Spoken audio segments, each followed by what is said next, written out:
bandyti pradėti. Ir užrakinti reikia. Gerai, tai trumpa įžanga buvo bendroji, galbūt nebuvo pasakyta, kad pavyzdys, kuris šiandien bus pateiktas ne IT projekto valdomo, šiek tiek su Agile'u, šiek tiek su Scrum'u, tai mokymų pavyzdys. Tai pradėkime nuo pradžių. Ko visi nori iš... Toj. On. Aha. Štai. Kas rūpi projekto vadovui visada? Jeigu imt bet kurį projektą, kokios srityje jisai bebūtų, jam visą laiką užduodas tos pačius klausimus. Kiek kainuos, kada baigsim, galima greičiau, ką reiks padaryti. Kai kada užduoda klausimą, kokia iš to nauda bus.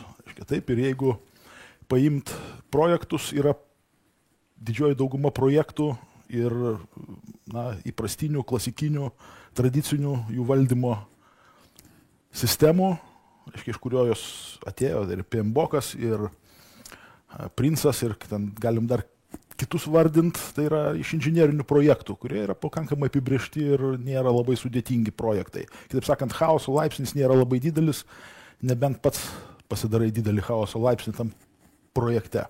Yra kiti projektai, kurių arba tikslai neapibrėžti yra, kaip IT sistemos, arba yra tikslai apibrėžti, bet nelabai aišku, ką daryti. Sako, padidinkit pardavimą 2 kartus. Labai lengva pamatuoti, bet nėra paprasta, kaip tą padaryti. Ir ten raudona zona, tai yra tokia oranžinė šiek tiek. Organizaciniai pokyčiai, tyrimai, plėtra, aš mokymus ten didėčiau. Kaip prie organizacinių pokyčių, nes paprastai mokymai organizacijose, jie būtent į tą sritį yra orientuoti. Tai žinant, kiek yra sėkmingų IT projektų, čia ta skaidrė, jinai daug kur matyta, daug kas apie ją yra daug kalbėję, maždaug trečdalis projektų yra iš viso išleidžiami pinigai, nutraukiami ir bandoma pamiršti, kad jų net nebuvo, taip tyliai.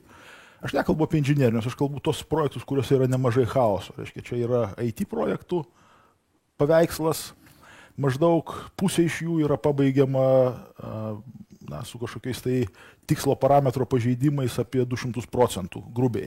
Dvigubas biudžetas, dvigubai laiko sugaišta, padaryta ne tiek, kas buvo sugalvota, bet projektas gyvas, ir tik tais šiek tiek jų yra gyvų. Tai statistika čia yra iš toksai yra Standish Grupas, kuris daro taip vadinamą Chaos Report.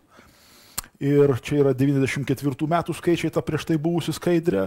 Ir reikia pasakyti, kad yra pokyčiai. Pokyčiai yra į teigiamą pusę, sėkmingų projektų skaičius didėja ir nesėkmingų projektų skaičius jisai šiek tiek mažėja. Tendencijos vis tiek neypatingai geros, bet progresas į teigiamą pusę matosi. Ir tie patys Standish Grupa sako, kad ačiū Agile'ui. Taip, tai yra manoma, kad IT projektų sėkmingų daugiau būtent atsiranda dėl to, kad atsiranda naujos ne klasikinės projektų valdymo metodologijos ir metodai. Tai prieš, kokius, nežinau, dabar jau 8 metus pradėjom dirbti su tokiais Islandais ir bandėm ieškoti būdų suvaldyti pakankamai tokius neapibrėžtus projektus, ieškant iš IT ateinančių valdymo metodologijų. Tai tas pats Agile'as.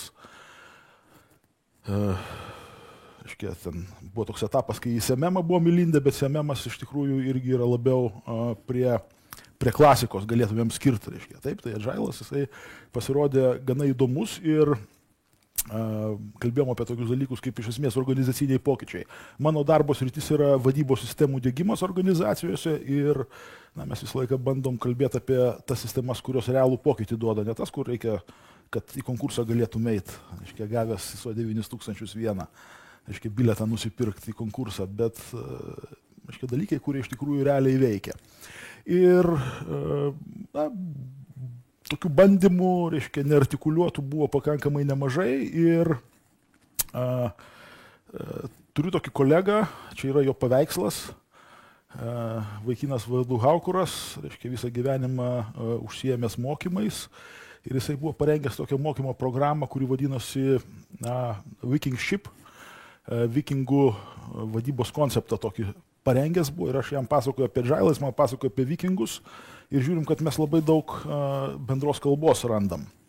Ir man kažkada senai keliaujant Norvegijoje į tokią ranką tokia atvirutė tokia yra, kur gali kitoj pusėje užrašyti, čia gabaliukas jos nuskanuotas yra, buvo surašyti vikingų įstatymai, taip pavadinkim, reiškia, taip ir tiesiog be agile, don't plan everything in details, reiškia, nes didžioji problema su chaotiškais projektais yra tai, kad juos labai sunku planuoti yra ir jie per jėgą yra planuojami, planai yra prasti, reiškia, ir tai tokia labai buvo atrastas toks įdomi analogija ir mes paskui buvom pasidėję šalia Agile manifestą ir vikingų įstatymus, čia yra tokia atvirutė, reiškia, yra knygos, kuriuose pakankamai apie tai daug parašyta yra ir iš tiesų labai daug bendrų dalykų yra, neplanuok iki smulkmenų, būk vikrus, veik. Taip, reiškia, pasitikėk, pasirink draugus ir jeigu pasirinkai, pasitikėk, nebandyk, kaip sakyt, kontroliuoti jų. Reiškia, taip, turi jais pasitikėti. Na ir kiti daug kitų dalykų, kurie, sakykime, būtų labai panašus. Ir iš tiesų, jeigu pasižiūrėti istoriją, čia yra vieta, kurios pradžia yra laikomi 930-ieji mūsų eros metai, galbūt kam nors tekę būti Islandijoje, tai žmonės ten paprastai nuvažiuoja. Čia yra jų pirmojo parlamento vieta. Sako, kad tai yra pirmoji tikra atstovaujamoji demokratija. Tai yra toks tam tikras valdymo būdas, kada nebėra centrinės valdžios, kada komanda pati sprendžia, ką jai daryti. Jinai susirenka ir nusprendžia. Jeigu pasižiūrėt valdymo teorijos požiūrį, labai įdomi priežastis buvo, kodėl tai atsirado. Atsirado todėl, kad buvo labai skurdus kraštas ir labai buvo sunku gyventi. Ir nebuvo pinigų mokėti centrinę valdžią, apmokėti centrinės valdžios išlaidas, reiškia, taip, nebuvo pinigų karaliui išlaikyti. Iš ten Islandija ir atsirado, reiškia, tai norvegų pabėgėliai, reiškia, vikingai, kurie sakė, mes centriniai valdžiai nemokėsim, mes norim būti atskirai. Įžanga tokia, reiškia, taip, kad Agile'as yra pakankamai senas dalykas, reiškia, taip, ir ta koncepcija tokio savęs organizuojančios, savęs valdančios komandos yra pakankamai sena. Tai tiek istorijos, reiškia, dabar pabandysiu pereiti prie keleto konkrečių pavyzdžių ir prie srities, mes čia svarstėm ruošdamėsi šitam pristatymui, ar plėstis į pokyčių sritį, plačiau kalbėti apie įvairias sritis. Sakėm, kad paimkim kokią nors konkrečią, tai yra mokymus, dabar aktualu yra, čia yra skaičius struktūrinė parama 7-13 metų žmogiškų išteklių plėtros programai. Ne viskas yra mokymai, mokymam yra apie 1 milijardas litų buvo skirta. Ir žinant tą statistiką, reiškia, čia turbūt yra paveikslių. Čia tas paveiksliukas yra apie sėkmingus projektus, reiškia, taip. Kiek yra sėkmingų projektų, tai galim pasakyti, kad perkeliant tą logiką į mokymus, galim pasakyti, kad 30% tų pinigų yra išmesta į balą, reiškia, taip. Didesnė pusė, reiškia, tų pinigų yra panaudota neefektyviai ir tik tais dalis jų yra iš tikrųjų panaudota panašiai. Na, kyla klausimas, reiškia, nežinau, kiek jums tenka susidurt, galbūt esate iš Agile kompanijų, reiškia, ir tai turi savo tam tikras atspindys yra, reiškia, tai yra modernios kompanijos, bet jeigu susiduri su vidutinė kompanija, tai planavimas yra labai panašus, kaip, reiškia, tas pats Standish Group sako, reiškia, kad užsakovas visada nori kuo daugiau, reikia įsisavinti pinigus. Uždavinys yra ne kažko išmokti, bet įsisavinti pinigus ir tuo pačiu išmokti ko nors. Tai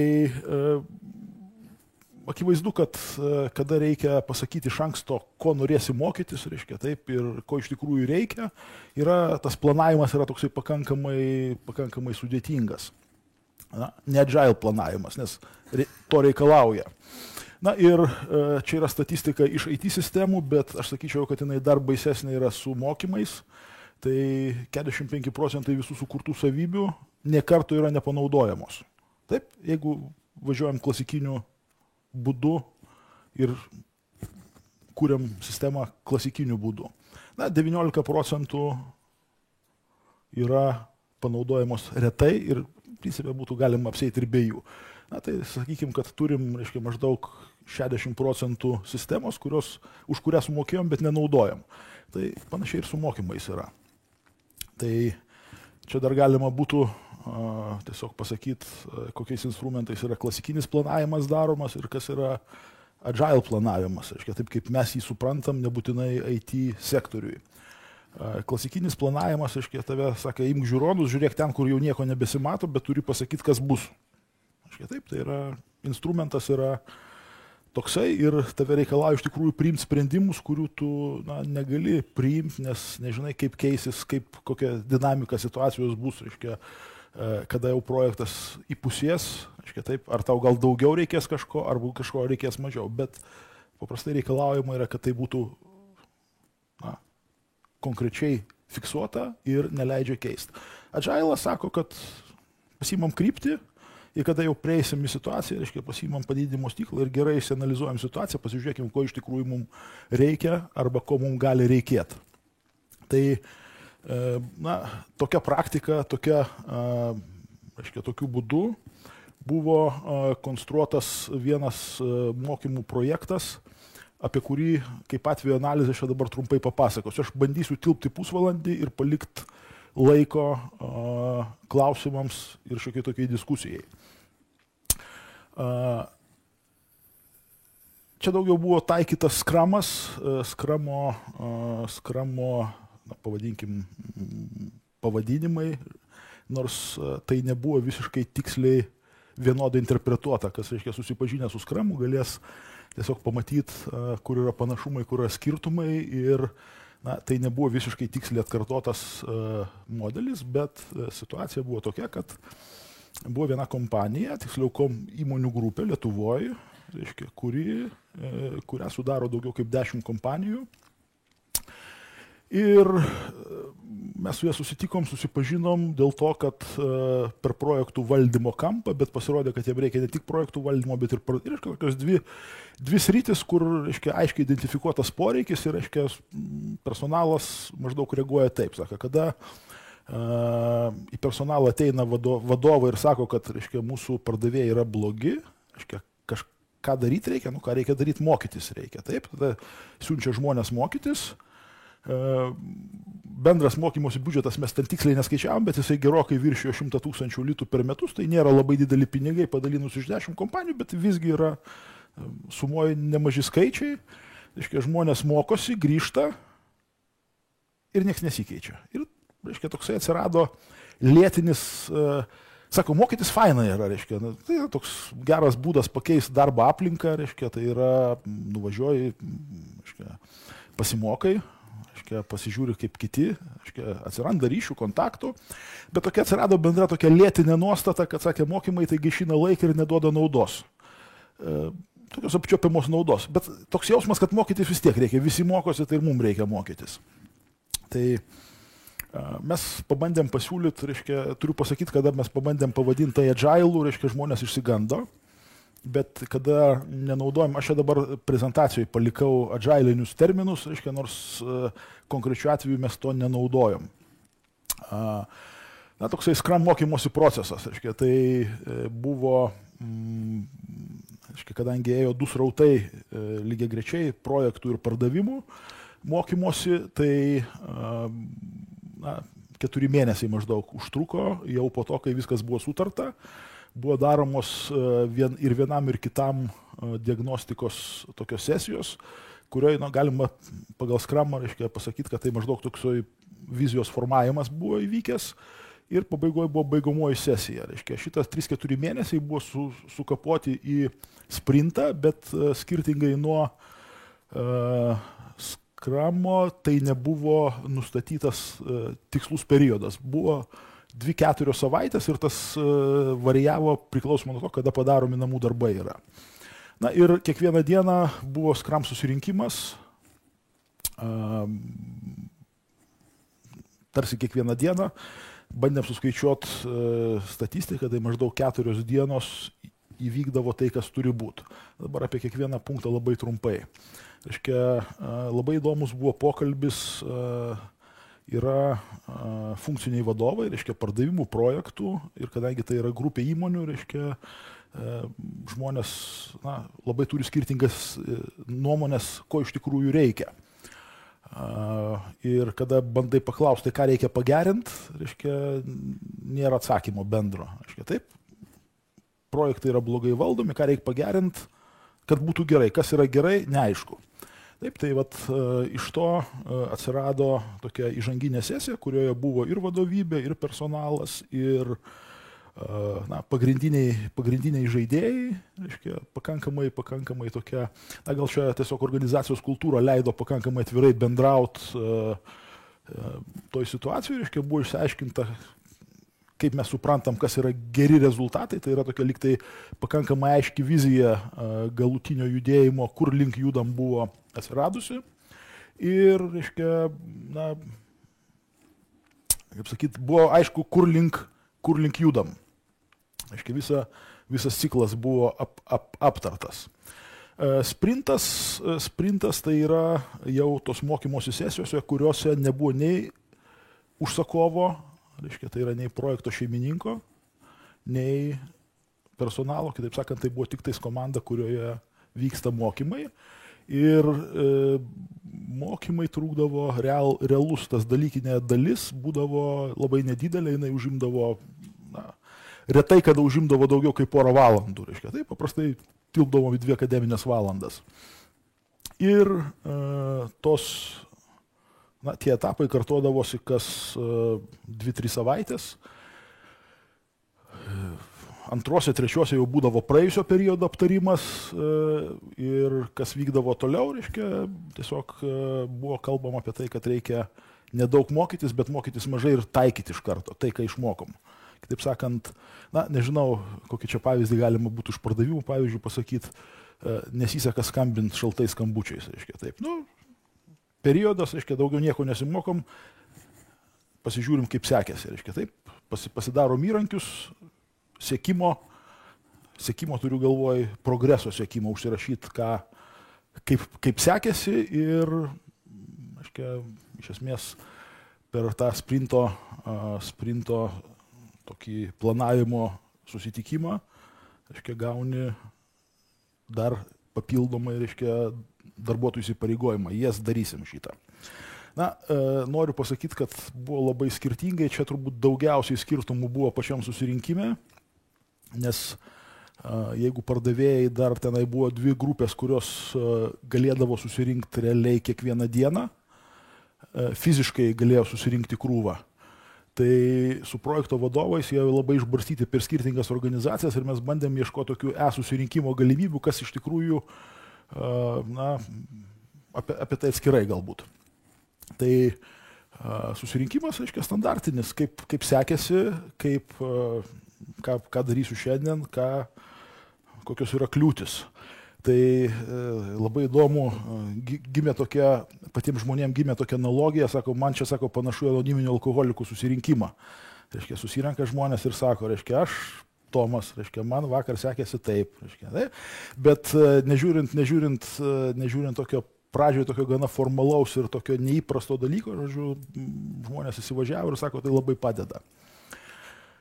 O susirinkimai visgi pats racionaliausias toksai buvo dalykas, reiškia, ką atradom, kad toksai blogo rašymas, reiškia, kiekvieną dieną parašyti laisvą formą, reiškia, kaip sekėsi, kitą rytą, kad būtų galim paskaityti, reiškia, taip, žodžiu, tokia refleksija, šiandien apie coachingą kalbėjom, tai iš tikrųjų labai daug analogijų yra, reiškia, žmonės patys nustato savo, ko jiem labiausiai trūksta ir patys reflektuoja, Reiškia, tas susirinkimas toks kaip refleksija, kaip sekėsi. Labai žmonės nepatogiai jaučiasi, kai pasako, kad, reiškia, turiu labai daug darbo, bet tai, ką mes buvom įsipareigoję, tai, ką mes mokėmės, praktiškai taikyt nedariau. Reiškia, taip, tai jis žino, kad kitą rytą reikės ateiti, tai šiandien randa laiko padaryti, kad nereiktų prieš komandą turėti tokio nepatogumo, pasakyti, kad viskas buvo bent kažkiek tai padaryta progreso. Tas Scrum Masteris, reiškia, na, mes tokių komandos lyderių įvadinom, reiškia, čia skaidriai jisai čia taip tik tai pavadintas, tai toksai neformalus komandos lyderis, kuriam pradžioje atrodė, kad bus mažiau ką veikti, bet iš tiesų atsirado daugiau, ypač toje elektroniniai komandai, nes jisai buvo toks atsakingas už tą vidinę komandos dvasią ir už tai, kad, na, žodis stebi lankomumą, tai čia toksai neskraminis, nekontroliuoja lankomumą, bet jeigu, reiškia, žmogus na, dingsta iš eterio, reiškia, žiūri kur, kažkas tenai iš vadovų jau buvo pamurgdęs į kitą darbą, tai, reiškia, nu, reikia gražinti jį į šeimą. Tai toks jo darbas buvo. Ir tai buvo mūsų kontaktinis žmogus, iš kurio gaudavom informaciją, kad, reiškia, na, jau tas gabaliukas įsisavintas yra. Ir kartais tai būdavo po savaitės, reiškia, kartais tai būdavo, ilgiausias turbūt terminas buvo virš 3 savaičių, kada, na, sunkiai krimtosi kažkoks tai etapas, reiškia, ir tai buvo galbūt ne tiek daug susijęs su, teorija sako, kad, reiškia, komanda turi dirbti prie vieno projekto, čia iš tikrųjų taip nebuvo, reiškia, taip. Mokymasis toks lyg ir foninis projektas yra, reiškia, foninis šalia to darbo, ką jie turi daryti, reiškia, nors jie tarsi ir gerai dera. Bet turbūt pats įdomiausias dalykas yra, ką mes įdomaus atradom, kokios yra įžvalgos. Iš esmės galima sakyti, kad organizacija pakeitė nuomonę apie mokymus. Sakė, pasirodo, mokymai gali duoti naudos. Reiškia, mokymai duoda vertę. Reiškia, taip. Įdomu tai, kad, na, kuo agile'as ir kuo yra svarbus, sako, kad ta vertė yra pajuntama pačioj pradžioj. Reiškia, taip, tai yra sukonstravai kažkokios sistemos gabaliuką, gali pradėti naudoti. Tai čia irgi realiai, reiškia, pozityvus pokytis rezultatų prasme. Taip, nekalbu apie komandos dvasią, apie žmonių motivaciją, kalbu apie rezultatus, o rezultatai pasijuto po kelių savaičių. Taip, tai yra, buvo netikėtas atradimas. Labai didelį įtaką turėjo čia toksai antraplanis uždavinys, reiškia, labai sustiprėjo komanda. Atsirado pasitikėjimas, atsirado įgaliojimai komandos viduj. Žmonės pradėjo patys prisimti iniciatyvą ir atsakomybę, reiškia, kas buvo patiem, reiškia, šiokia tokia nuostaba. Na ir kas man labai patiko, kad pats pokytis buvo priimtas labai smagiai, sakė, faina buvo, reiškia, norim dar. Tai buvo linksma, įdomu, naudinga, reiškia, čia tokie atsiliepimai jau iš pačių žmonių. Jeigu to neįdėjau į skaidrę, jeigu pasižiūrėt iš mūsų kaip mokymo organizatorių pusės, tai buvo, na, dvigubai sunkesnis uždavinys, nes tu visą laiką, tu iš esmės prisimi tam tikrą atsakomybę už galutinį rezultatą. Šiaip atėjai, atmokėjai ir išėjai ir pamiršai. Tai šiuo atveju, na, tiek kaštai, tiek, reiškia, visas tas įsitraukimas, čia toksai praktiškai coachingo, konsultingo projektas gavosi ir jisai buvo gerokai sunkesnis, negu tikėjomės iš pat pradžių. Bet rezultatyvus. Na ir prielaidos, tai galbūt tai, ką galima sakyti, kadangi buvo pakankamai skirtingų kompanijų, skirtingų žmonių, tai atsirado toksai matymas, kokios yra prielaidos. Reiškia, jeigu vadovai lengvai atiduoda atsakomybę, reiškia, ir sutinka nesikišti, nedalyvauti projekto eigoje, tie dalykai žymiai geriau juda. Jeigu tik tais yra noras dalyvauti, na, iš tiesų tai, reiškia, labai susiję, paskui mes tokią savo išvadą padarėm, kad tai yra, galbūt čia būtų galima į Tomo Misiukonio pranešimą šiek tiek referuoti, kad stiprus vadovai lengvai tą atiduoda. Reiškia, taip, žmonės, kurie bijo, komanda pradėjo veikti pati. O kam aš čia būsiu reikalingas? Reiškia, taip, tai jeigu vadovai nemato grėsmės iš tos iniciatyvos, kuri kyla iš apačios ir gali toleruoti savarankiškas komandas, tai yra prielaida, kuri leidžia tą dalyką daryti. Iš vadovo pusės ir iš kitos pusės žmonės, ne visi žmonės įsitraukia, buvo tokių, kurie neįsitraukia ir turbūt pagrindinės dvi priežastis tai buvo, kad arba jie nemato prasmės toje veikloje, ką jie daro, reiškia, taip, ir jeigu nebeišeina vaidinti veiklos, o iš tikrųjų turi ją daryti, tai stebiu, reiškia, turi paskutinis atradimas yra, kad labai gerai veikia šitas dalykas, jeigu darbuotojai yra lojalūs organizacijai. Reiškia, tas iš karto labai gerai pasirodo. Tai iš tiesų man jau parodė, kad jau laikas pabaigti, tai mes ir pabaigiam pradinę dalį, dabar galbūt būtų kokių klausimų. Prašau. Ar galėtumėte atskleisti, kokie skaičiai, tarkim, pardavimų yra? Ne. Reiškia, mes galima, reiškia, labai pardavimų pokyčio tiesiogiai, reiškia, jisai labai inertiškas yra ir priklauso nuo rinkos, labai daug faktorių, kurie veikia, reiškia, taip, tai jeigu matuot veiklos rodikliais, reiškia, taip, tai ten skambučių skaičius padidėjo, kokybė padidėjo, klientų atsiliepimai, reiškia, kitais faktoriais matuojant buvo ryškus postumis į priekį. Pardavimais mes net nebandėm ieškoti tos informacijos, reiškia, tik tais gavom tokį, kaip sakyt, atsiliepimą iš organizacijos, kad, reiškia, turi teigiamą poveikį, bet konkrečiai skaičiais, reiškia, taip, kad po to ten 3 kart padidėjo pardavimai, ne, taip tikrai nebuvo. Bet tarkim dėl skambučių, tai sako, kad kažkiek procentų pakilo tas. O taip, gerokai, tiesiog buvo veiklų, kurių žmonės iš viso nedarė, pasirodo. Reiškia, taip, jie žinojo, kad tai ir nėra tai, kad jie nežinojo, kad to nereikia daryti, bet tiesiog tai yra nemalonus, nepatogus darbas. Visada turiu kitų darbų, kuriuos galiu daryti ir parodyti, kad veikiu. Tai čia turbūt tai. Prašau.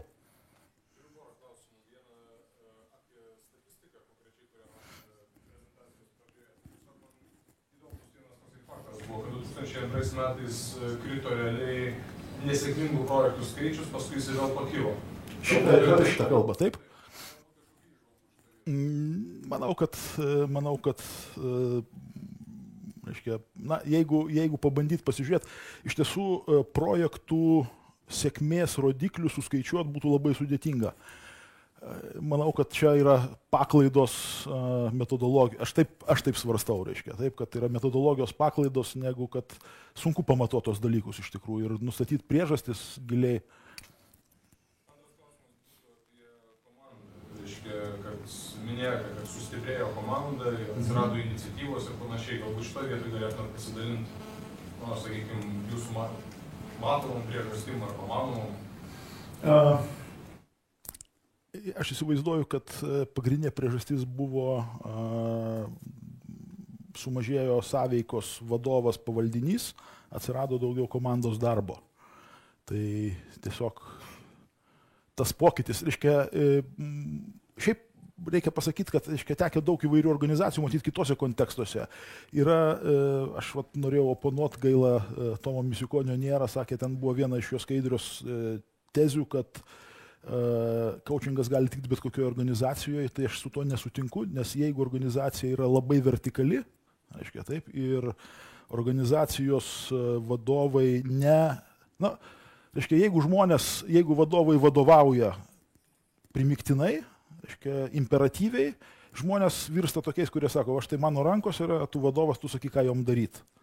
Jeigu jos kažką ne taip padarė, tai ne aš kaltas, vadovas kaltas, nes jis man pasakė, kad taip daryti reikia. Tai toksai visiškas, čia jau toks visiškai kraštutinis atsifutbolinimas nuo atsakomybės ir iniciatyvos. Reiškia, darau tai, ką man pasakė.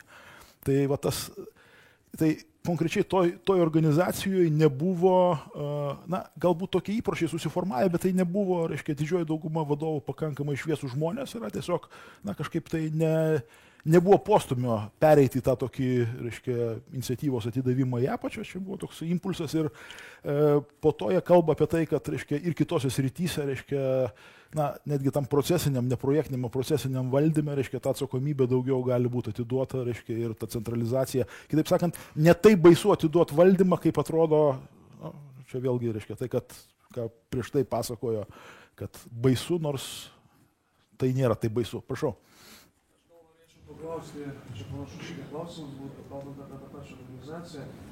Pradžioj, kokį vaidmenį aplamai buvo atliko coachingas, nes vis tiek, norint, kad pokyčiai kažkokie vyktų, žmogus turi norėti. Ta prasme, jeigu jie ten nepasitikėjo, tai tikriausiai vidinės motivacijos, kažką daryti, kažką keisti, nes kažina irgi buvo. Aš sakyčiau, kad atsirinko tas toksai lygtai, nesakyčiau, kad dalis komandos tiesiog, reiškia, buvo vienetai žmonių, kurie, reiškia, neįsitraukė į tai ir mes tą, nu, taip suvokiam kaip tokių vidinės motivacijos, žmogus ne savo vietoje yra, reiškia, taip, ir kol galiu daryti, vaidinti, kad dirbu, kol toleruojama iš viršaus tas, reiškia, taip, o kada jau prasideda, na, realus darbas, reiškia, taip, jis rusai tokį turi pasakymą stratai duši, reiškia, taip, kaip sakyti, iš širdies jau, reiškia, taip, vat, tas pokytis buvo, reiškia, taip, tas pokytis įvyko, kada žmonės, na, liktai, nežinau, čia vėlgi nieko naujo, tas yra empowerment, reiškia, taip, tas įvyko. Tas įvyko, reiškia, per mokymus. Dėkui. Ar praktikoje dažnai pasitaiko, kad jūsų tokių mokymų vadovas iš tikrųjų pakeičia savo požiūrį ir nebebijo atiduoti tos savo atsakomybės? Būtų smagu, jeigu turėčiau statistiką, reiškia, bet daugiau, na, čia reiktų tada, nes toks adžalinis projektas konkretus buvo vienas, reiškia, taip, Lietuvoje. Teko turėti, na, sakykime, bandau mano asmeninis, reiškia, pastebėjimas, kad visada čia ne mano frazė yra, reiškia, bet aš, kaip sakyti, sutinku su tuo, kad organizacija atsiremia į savo vadovo kompetencijos lubas. Reiškia, taip, vadovai yra tas kamštis, kuris uždaro organizacijos tobulėjimą, reiškia, taip, ir jeigu yra, kur atsidaro, yra, kur neatsidaro. Reiškia, taip, man yra tekę matyti organizacijų, kur vadovai pasitraukia. Reiškia, taip, sakė, okei, aš būsiu akcininkas dabar, reiškia, taip, ir, reiškia, jūs ten darykit, jūs geriau be manęs darot. Vienetai, reiškia, taip, yra vienetų, kur tiesiog matau gyvai organizacijas, kurias įsitvėrė, sakė, ne, čia bus taip, kaip aš noriu, reiškia, ir tai labai demotyvuoja žmonės, reiškia, bet, kaip sakyt, kiekvienas yra savaip. Čia tokio apibendrinimo, kad vat, čia yra vaistas nuo tos ligos, negalėčiau padaryti. Bet šiuo atveju suveikia.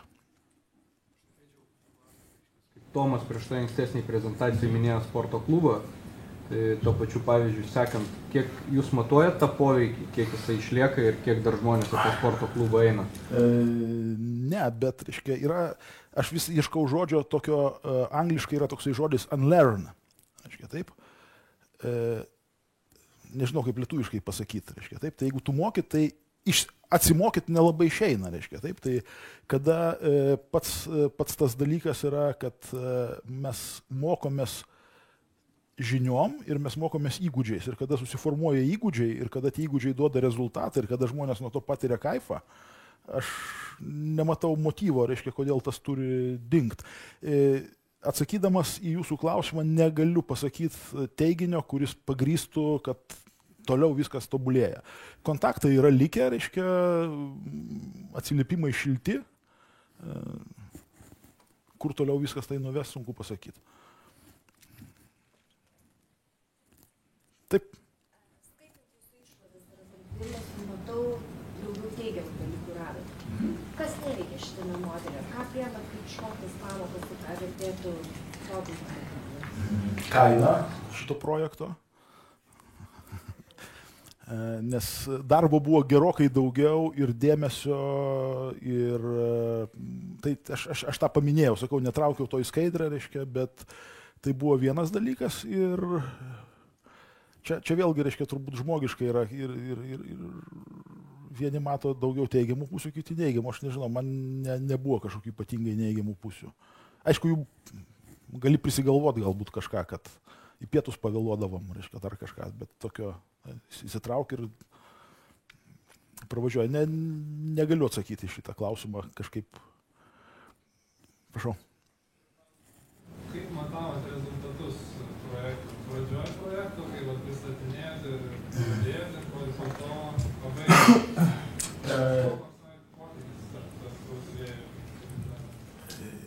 Jo, reiškia, jeigu aš tada grįžčiau prie paveikslo šito, diagnostikos vizijos, diagnostinio seminaro metu buvo suformuluoti tam tikri rodikliai, kurie po to eigoje dar šiek tiek koregavosi.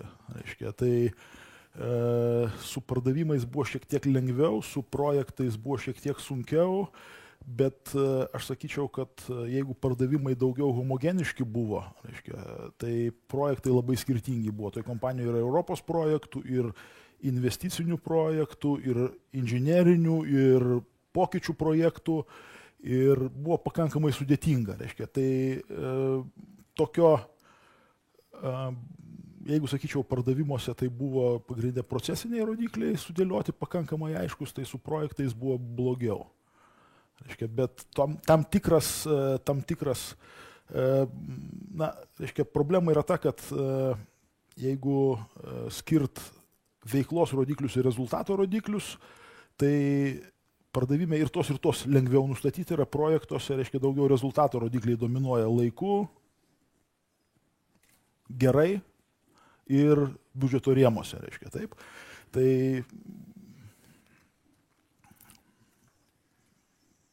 maždaug kitą pusę, reiškia, jeigu atsakiau. Prašau.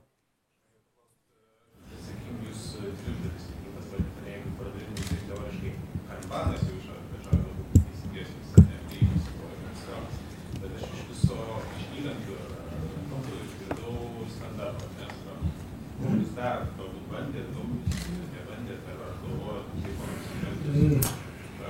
Na, aš sakyčiau, kad, reiškia, pats procesas yra panašus, reiškia, tiesa.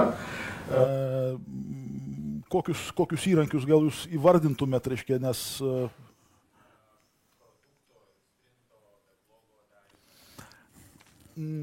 kažkuria prasme backlogas ir buvo, reiškia, dalykai, dalis, reiškia, sritis, kuriuose nori mokytis, reiškia, taip, tai kiekvieno sprinto planas, reiškia, jisai gavosi iš esmės iš pradinio backlogo, nors jis koregavosi eigoje. Tokių kaip darbų, reiškia, taip, darbų sąrašo, reiškia, kurį reiktų pasiimti, na, buvo tokie daugiau procesiniai darbai. Jeigu čia dar kartą mokymasis ir pačios veiklos yra labiau procesinės negu projektinės, tai jeigu vienoje pusėje guli darbai, lentoje yra darbai, reiškia, to do in progress, reiškia, padaryta, tai čia yra darbai, kuriuos aš darysiu visą laiką ir įsipareigoju juos daryti kiekvieną dieną.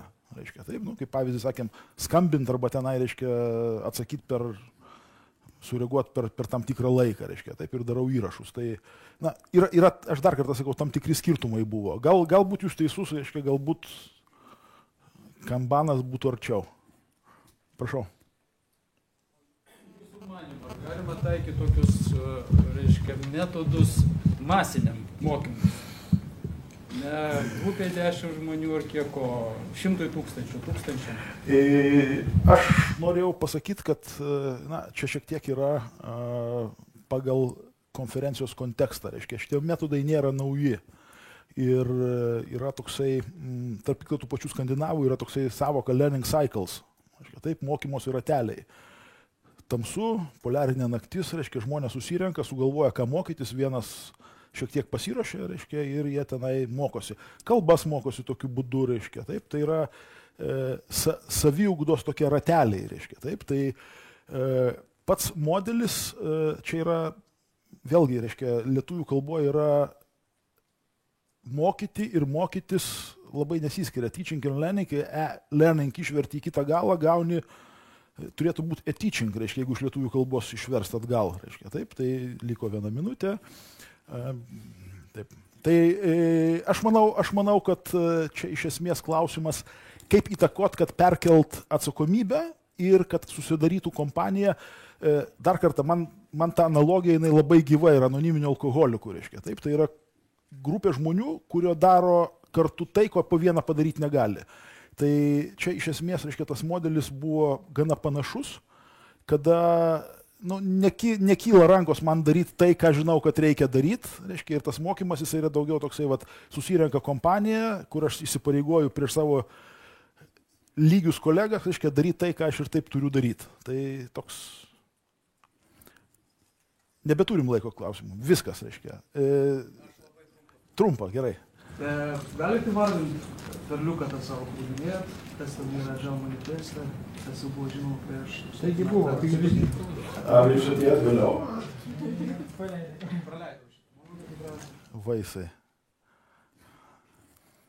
O čia yra data. Reiškia, parlamento steigimo data yra, reiškia, prieš 1060 metų maždaug. Tai... ką, dėkui Tomui, paplokime. Gerą pranešimą. Ačiū. Tai dabar per kelias minutės pasikeis pranešėjas, tai dabar...